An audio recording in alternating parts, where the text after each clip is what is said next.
know that just felt that or know what it is. Everybody's freaking out here at the office because they felt this whole building just shift back and forth like a little mini earthquake, and we can't figure out what the hell it is.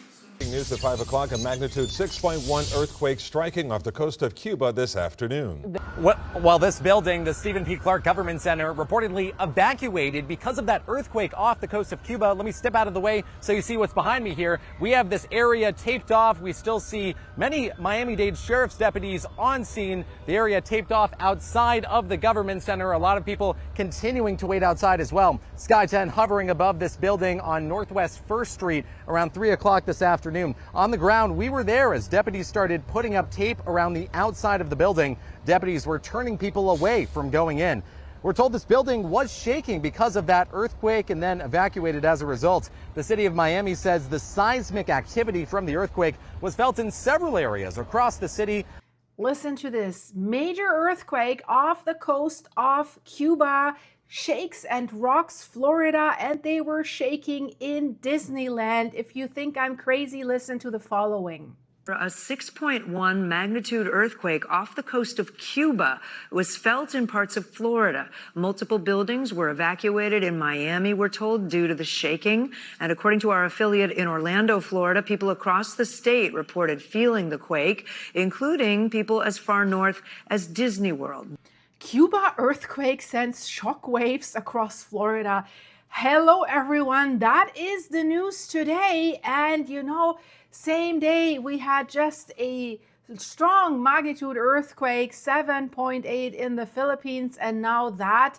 And in Florida, they felt the shaking and they didn't know what that was. They were like, what is going on? We're not like earthquake country here. Is there a risk to the public in Florida at this time? Yeah, when you talk about a 6.1 earthquake, all our West Coast friends know that that's a significant earthquake. It's not like a 7 or, devastating 8, but a 6 is something that will rock you pretty good depending on how close you are to it. So this is where the epicenter was, kind of in between western Cuba, and then down here is where Cancun is located. It occurred right after 1 o'clock Central Time, and that's the 6.1. Now we're getting people that felt it as far north as Central Florida. So I have to tell you this because this is really, really strange. We have headlines, earthquake tremors felt across Orlando, Tampa. People say, I felt the floor swaying.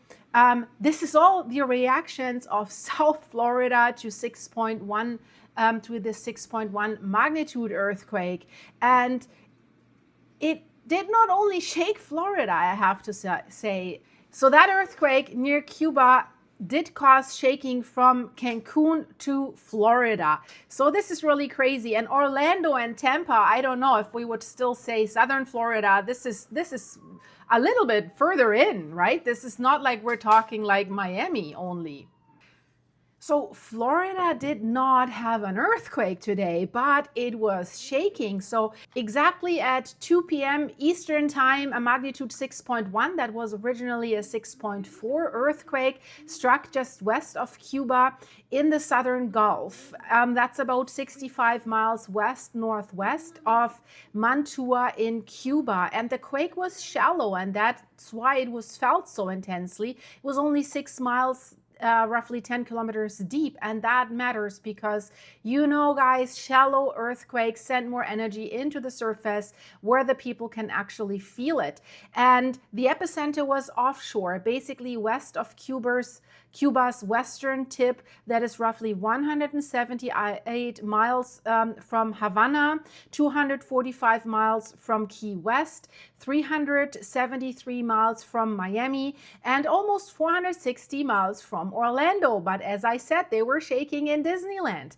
And yet, because of all these distances, it was widely felt. So we have reports coming in from Southwest Florida, but also from places Miami, Hollywood, Palm Beach, Tampa, Orlando, and Jacksonville. So that does not mean the crust or anything was breaking in Florida. It means seismic waves from Cuba traveled across the Gulf and reached Florida as long, low frequency shaking.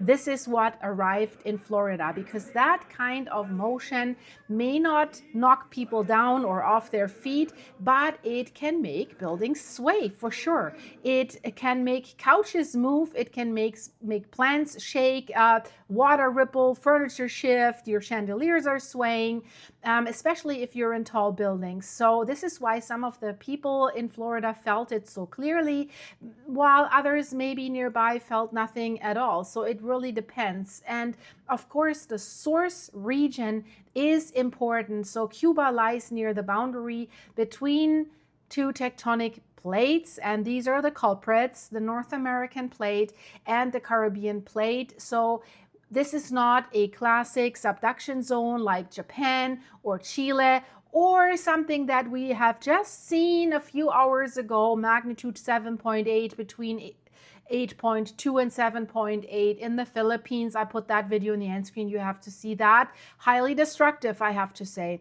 So what we're dealing with here is mainly a strike slip transform system. So it's not subducting. The plates slide sideways past each other, a little bit compared to like the San Andreas Fault. So the major structure in that region is called the Oriente Fault Zone. This is part of the Northern Caribbean plate boundary, and that system has produced damaging earthquakes before. This is nothing harmless. So this includes what it has produced, the major 7.7 earthquake in 2020, so not long ago, between Cuba and Jamaica, which was also felt, by the way, far away and has caused damage in Cuba and the Cayman Island. So today's quake, of course, it was smaller, but it is still strong enough to shake a huge area.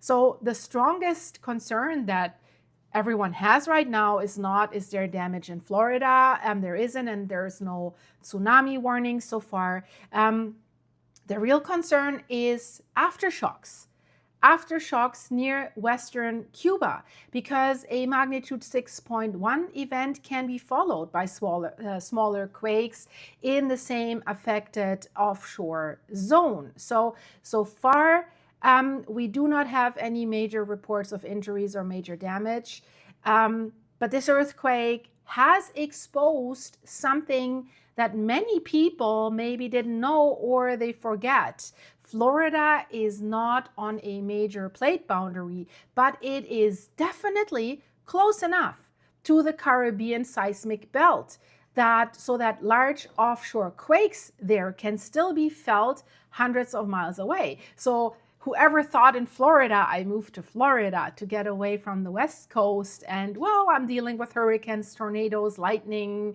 bugs, and whatever there is. Yeah, you can shake too. I have to tell you, I'm sorry to tell you. So that shaking today was crossing the Gulf for sure. I want to talk a little bit about the epicenter of today's quake again, because that is a fascinating area. It's not just easily described, yeah, there's two plates that interact with each other. We have many systems nearby. The Yucatán Basin, the Guanico offshore structures, the Western Cuban Fold Belt, the Northern Caribbean plate boundary influence. And it is north of the major Oriente Fault. So that, I think, and we have no confirmation right now, that what ruptured here, it's probably not a direct rupture of the major Caribbean transform fault, but probably a secondary fault system that is activated by regional plate stresses.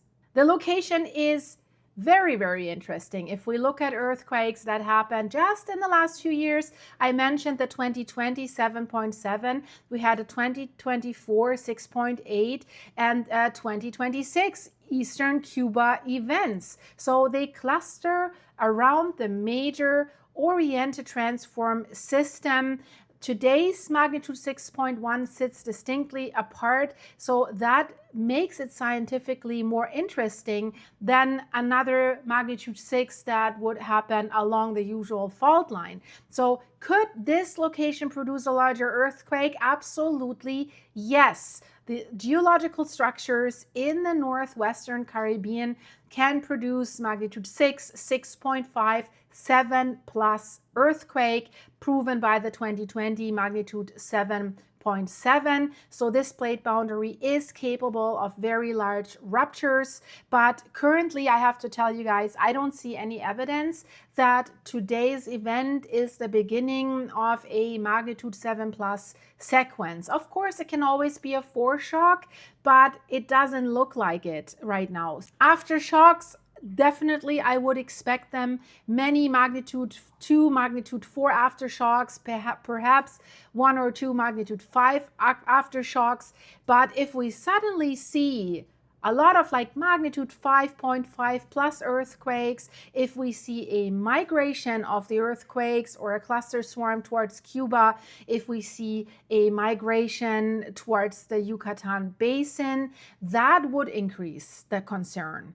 But the most unusual aspects of all of this still remains the location.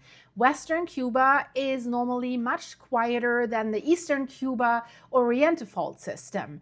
So that makes this earthquake definitely noteworthy, right? But based on everything that is visible so far, it still looks more like an isolated magnitude 6.1 class event than the start of any major Caribbean earthquake crisis. So let's not panic here. Let's not hold our breath. I think we're good.